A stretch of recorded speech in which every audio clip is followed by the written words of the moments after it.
Sikilizeni nikwambie. Duniani tumeletwa kuja kufanya ibada, hatukuletwa kuja kufanya mchezo. Mitume wote 124. Hakuna mtume aliyeweza kukaa kwenye mpira dakika 90 akamsahau Mola wake. Hayupo. Kila unapokaa malaika wanaandika uko wapi, unafanya nini, hicho unachomfanyia nani, kina heri gani. Hakuna kitu kibaya ambao wanadamu wataulizwa kama muda. Na lazima tuambiane, tukumbushane ndugu zanguni, duniani Mungu ni mmoja tu, wala tutaki kudanganyana kwamba sijui Wakristo wana Mungu wao na Waislamu wana Mungu wao. Uongo.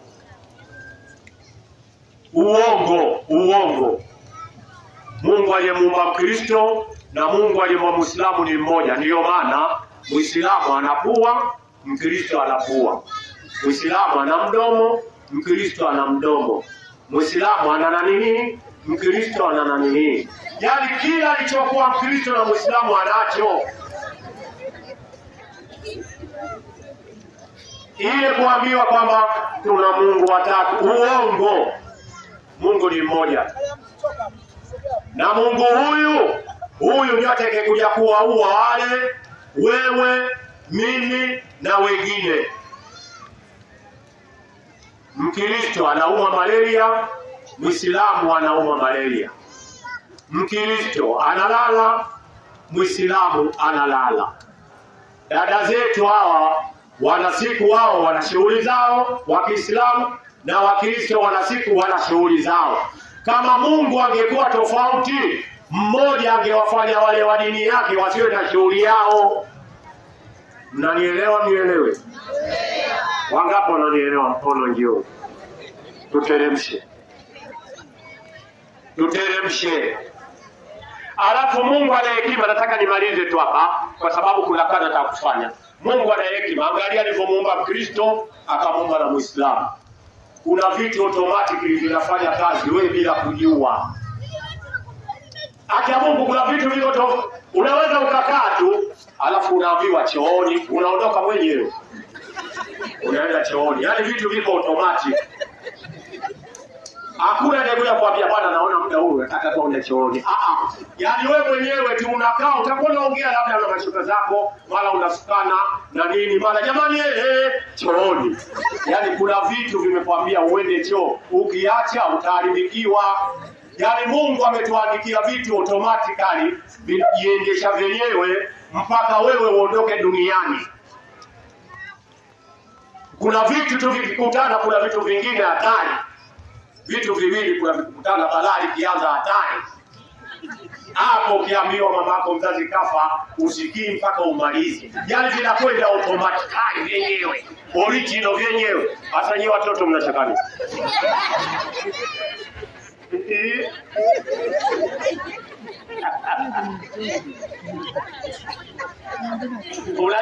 Unajua mimi najua mkicheka mnanielewa. Mkicheka mnanielewa. Sasa Allah ni fundi. Tutekongopiana na miaka 70 80, eti mtu ana hela, anajenga pembezoni mwa bahari, anajidai. Wewe ni maiti mtarajiwa, na yule anayelala hajala siku 7 na yeye ni maiti watarajiwa. Jamani, matajiri wanakufa hawafi? Wanakufa. Maskini wanakufa. Wakristo wanakufa. Waislamu wanakufa. Mungu ni mmoja au wawili? Mmoja. Huyu anayemuua Mkristo ndiye anayemuua Muislamu. Haki ya Mungu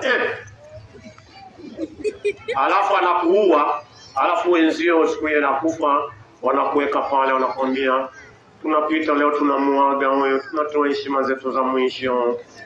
Alafu anasema huyo anaenda kulala mahali pema.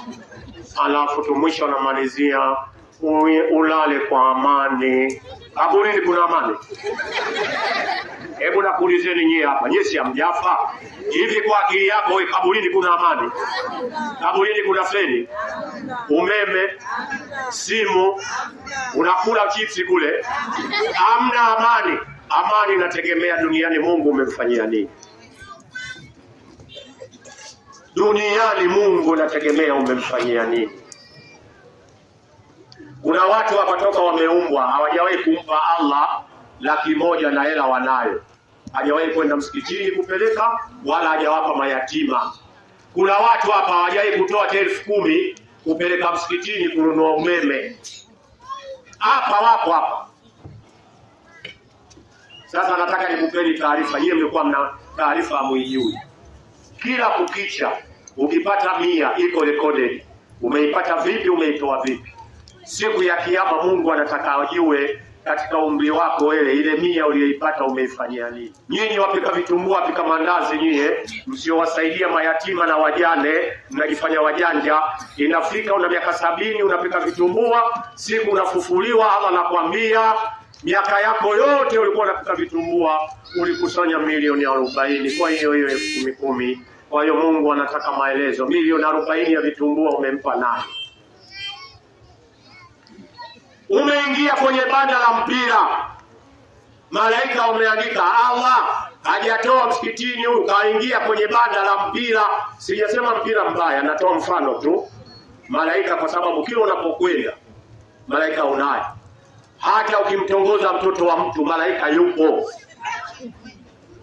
Malaika anakusubiri. Hebu ngoja tusubiri, huyu anataka kufanya nini? Yaani malaika wala kusubiri.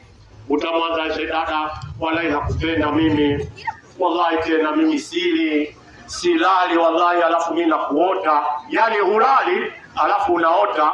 Malaika anasema andika, huyo kasema dhambi halali alafu anaota, kwa sababu huwezi kuota bila kulala. Yaani unaanza kupata madhambi nusu nusu mpaka ukienda kumaliza shughuli yake na madhambi mengine huku na kupata nayo siku ya kiyama. Mnanielewa? Mnielewi? Yaani watu sasa hivi wamepinda. Alafu Ibilisi alivyokuwa ana balaa. Kuna mtu anafanya dhambi hata Ibilisi hajawahi kuifanya. Yaani ukianza tu ile dhambi, Ibilisi anakaa pembeni anasema dhambi hiyo mimi naiogopa. Mimi naondoka ili siku ya kiyama usije ukanisingizia, kwa sababu dhambi hii hata mimi sijawahi kuifanya na sina mpango wa kuifundisha. Kuna watu wanafanya madhambi makubwa. Wallahi wa billahi, umma huu unafanya madhambi, unakuta janaume linamuoa mwanaume mwenzie. Dhambi hii hata Ibilisi afanye. Ibilisi hawezi kumuoa Ibilisi mwenzie. Wewe, yani dhambi ukianza tu mwenyewe anaruka futi 40,000.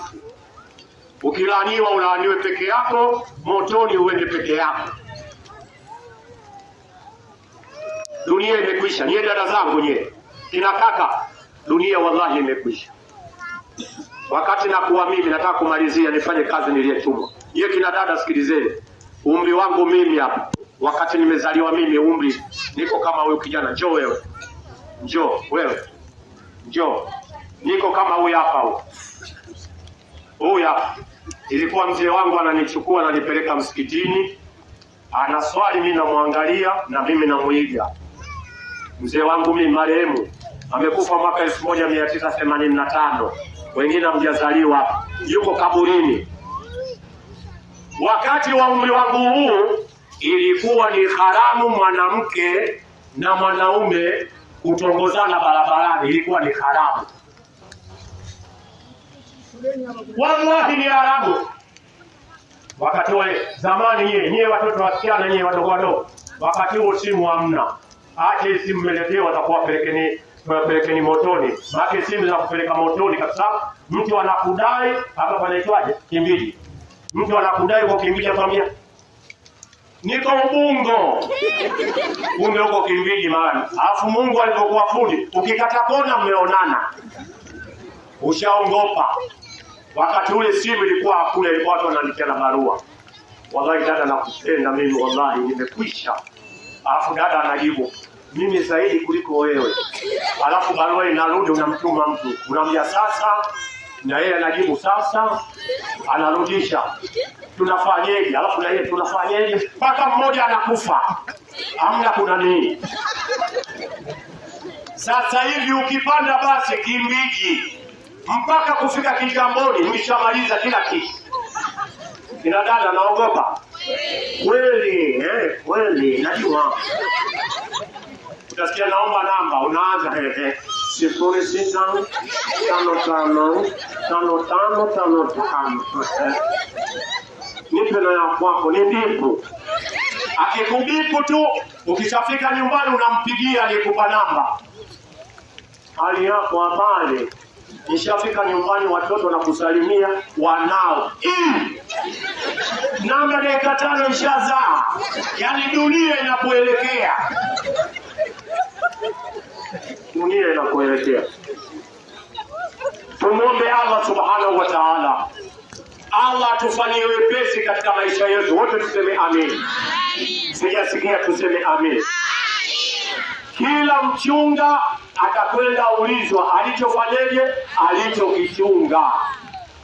Muadhara kama huu, angalia vijana wamekuja maskini hapa.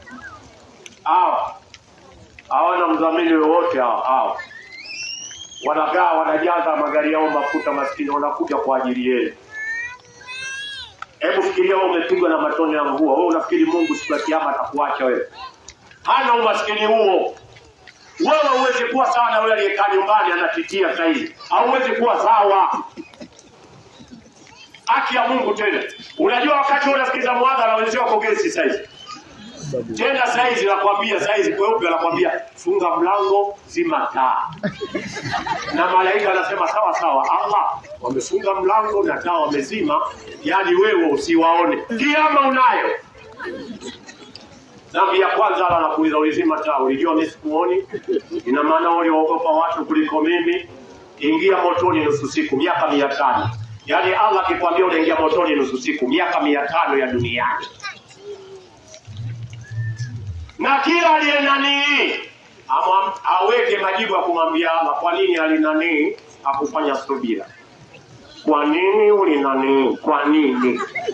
Alafu umenani na sadaka hujawahi kutoa. Inna lillahi. Kama wewe kuna siku ulinani mwambie Allah, kuna siku nilinani, ya Rabbi na mimi natoa sadaka yangu, naomba unisamehe. Wallahi Mwenyezi Mungu anakusamehe. Hakuna hili usirudie tena. Mwenyezi Mungu dhambi ambayo asamehe ni dhambi ya kumshirikisha. Kusema Mungu wako watatu. Hii dunia ingekuwa na Mungu zaidi ya wawili isingekuwepo. Mungu mmoja angesema sasa zamu ya wanawake kubeba mimba imetosha, watabeba wanaume. Lakini kwa kuwa Mungu ni mmoja, wataendelea kubeba mimba wanawake mpaka siku gani? Siku ya kiyama. Huyo ndio muumba wa ardhi, muumba wa mbingu na ardhi, Allah subhanahu wa ta'ala. Ya Rabbi, tunakuomba utusamehe madhambi yetu na makosa yetu. Wote tuseme amin.